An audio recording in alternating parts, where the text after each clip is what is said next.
চলুন আজকে একটি গল্প শোনানো যাক। আজকের এই গল্পটা শুনলে আপনি কখনোই আর কারোর সঙ্গে খারাপ ব্যবহার করতে পারবেন না। একটি গ্রামে ছোট্ট একটি ছেলে ছিল। সে ছিল ভীষণ বদরাগী। একদিন তার বাবা তাকে কাছে ডেকে এক প্যাক পেরেক দিয়ে বলেছিল, যখন যখন তুমি খুব রেগে যাবে তখনই এখান থেকে একটু করে পেরেক আমাদের বাগানে যে কাঠের বেড়া আছে সেখানে লাগিয়ে আসবে। ছেলেটিও তার বাবার কথা মতো কাজ করতে লাগলো। যখন যখন সে রেগে যাচ্ছিল তখনই সে তাদের কাঠের বেড়ার মধ্যে গিয়ে একটি করে পেরেক ঠুকে আসছিল। এভাবে দেখা গেল একদিনে সে 37টি পেরেক সে কাঠের বেড়ার মধ্যে লাগিয়েছে। এভাবে দিন যেতে লাগলো। একটি সময় ছেলেটির মনে হলো কাঠের বেড়ার মধ্যে পেরেক লাগানোর চেয়ে রাগ নিয়ন্ত্রণ করা আরো সহজ। তাই সে ধীরে ধীরে তার রাগ নিয়ন্ত্রণ করা শুরু করলো। এভাবে তার পেরেক লাগানোর সংখ্যা আস্তে আস্তে কমতে লাগলো। এমন একটি সময় আসলো যখন তার পেরেক লাগানোর সংখ্যা শূন্যের কোঠায় নেমে এসেছে। তখন সে তার বাবাকে গিয়ে বলল ঘটনাটি। তার বাবা শুনে খুশি হলেন। এইবার তিনি বললেন, এখন থেকে যখন যখন তুমি তোমার রাগ নিয়ন্ত্রণ করতে পারবে সেই সময় গিয়ে সেই কাঠের বেড়া থেকে একটি করে পেরেক খুলে নিয়ে আসবে। সেও তাই করতে লাগলো। একটি সময়ে কাঠের বেড়ায় যতগুলো পেরেক ছিল সবগুলো পেরেক সে খুলে নিয়ে এলো।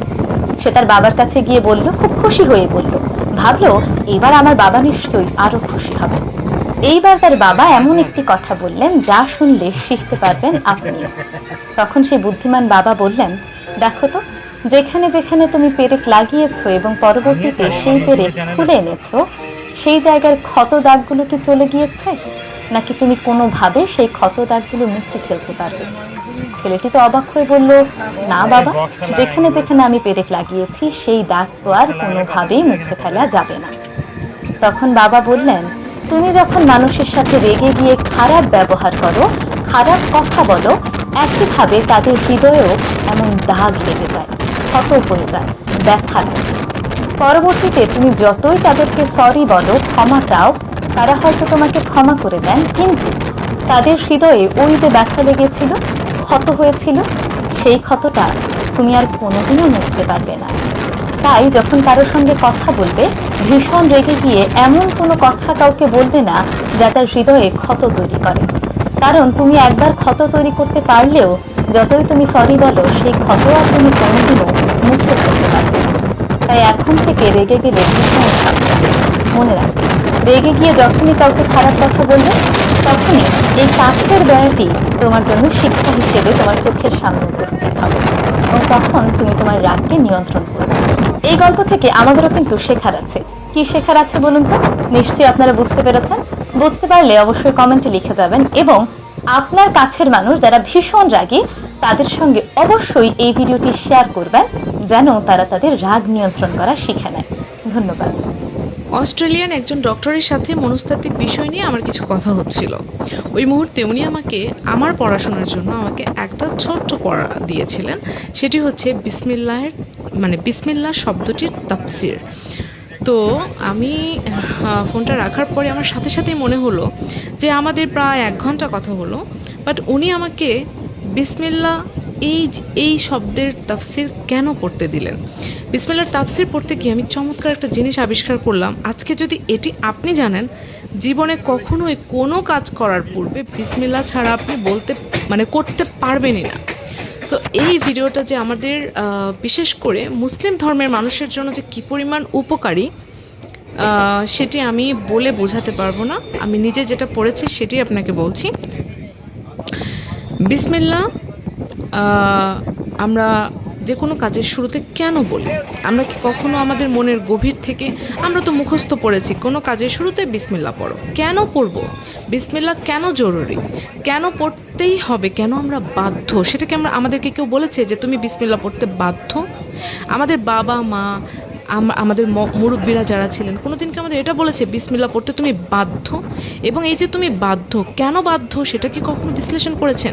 আজকে ছোট্ট এই ভিডিওর মাধ্যমে কেন বিসমিল্লাহ আমাদের পড়তে হবে, প্রত্যেকটা কাজের আগে মুসলিম হিসেবে আমাদের কেন বিসমিল্লাহ পড়তেই হবে সেটি নিয়ে আলোচনা করছি।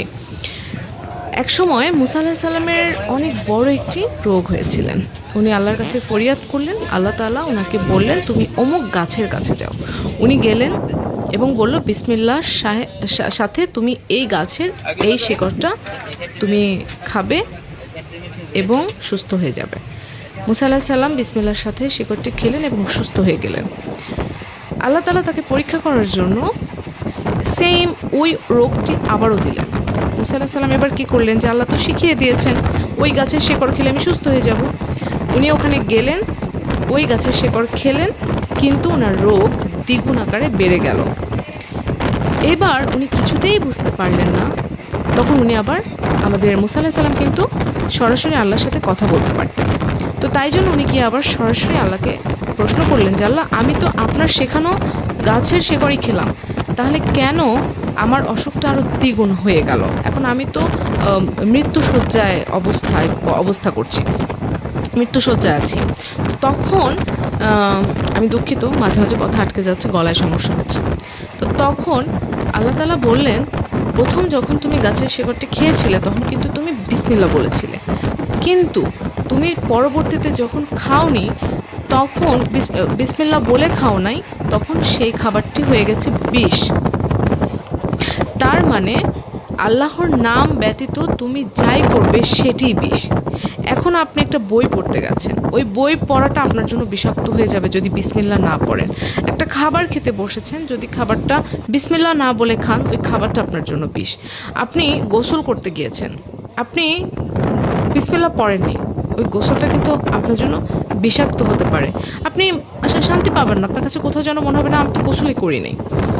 আপনি একটা পোশাক কিনতে গিয়েছেন, আপনি বিসমিল্লাহ বলে সেটা ক্রয় করেন নাই, বাসায় আসার পরে মনে হবে ধুর এই পোশাক আমার পছন্দই হচ্ছে না।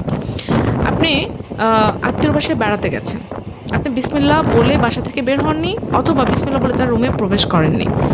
খেয়াল করে দেখবেন ওই বাসার খাবার ভালো লাগছে না, খেয়াল করে দেখবেন তাদের সাথে কথা বলে ভালো লাগে নাই, মানে আপনি কিছু না কিছু আপনি মানে ঠিকঠাক মতো হবে না, মানে সব কিছু আপনার মনকে যখন কোনো কিছু অস্বস্তি দিবে তখনই সেটা বিষ, আপনার শরীরকে কোনো কিছু যখন অস্বস্তি দেবে তখনই সেটা বিষ। আর আপনি আল্লাহর নামে যখন কোনো কিছু শুরু করবেন তখন সেটি কখনো বিষাক্ত হবে না। ওই সময়ের জন্য আপনার কাছে মনে হতে পারে এটা হয়তো আমার লস প্রজেক্ট, বাট কোনো একটা সময় মনে হবে সেটি কল্যাণকর। তবে অবশ্যই বিসমিল্লাহ যদি আপনি বলেন সেক্ষেত্রে এটি ঘটবে, আর যদি বিসমিল্লাহ না বলেন